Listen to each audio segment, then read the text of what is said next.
แม่ยังจะถึงกำลังไปลูกกำลังไปกำลังไปไปเจ้ามาขึ้นดีเก่าบ้างพ่อน้ำไรมาได้ชัดเอาไปกายเลยพ่อเอานะ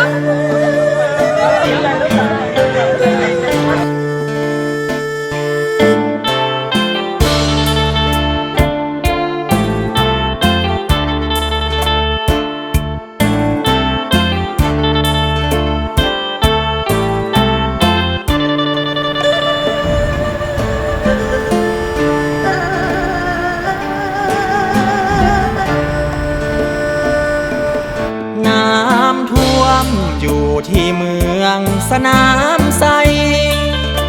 มวลน้ำหลั่งไหลจากฝ่ายกันเขื่อนเซเปียนฝนหนักหลายวันผลักดันให้น้ำไหลเวียนเครื่องเหือนซ่านบ่ทันได้เมียนน้ำท่วมเสียดจำหลังคาเขื่อนแตกเหมือนดังมีดแหกกามใจสาวเมืองสนามไซน้ำตาไหลเจียนบาลายห้อยสูญหายสิบวายพอน้ำพัดพาหลายคนได้ไต่เทิงหลังคาน้ำตาผ่าสายนาทีสร้างเรือนเพื่อหวังสร้างพัฒนาแต่เหตุใดละนาคือมาโหดหายอย่างนี้น้ำที่ไหลล้น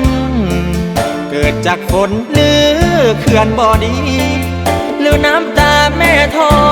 รณีก็ให้มีอุทกภัยน้ำท่วมคือท่วมคักแท้ละเฮ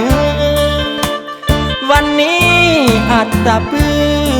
บ่ได้ขายคำแลกไก่มีแต่มวลน้ำที่แลกด้วยความสำใจนายขึ้นบ่ทันขายไฟแต่แลกเอาไผ่ทำหายคนจน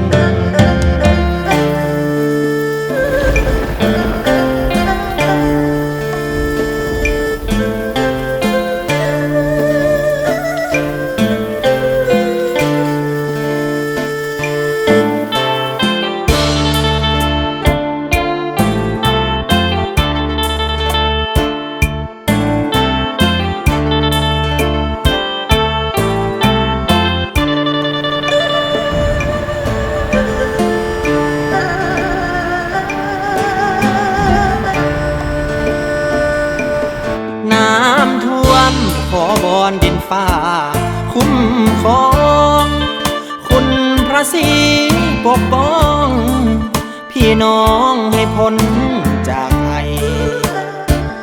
วอนความสวยเหลือน้ำใจจูนเจือขอจงหลั่งไหลถึงน้ำท่วมหลายเพียงใดบ่สู้น้ำใจของปวงชนลาว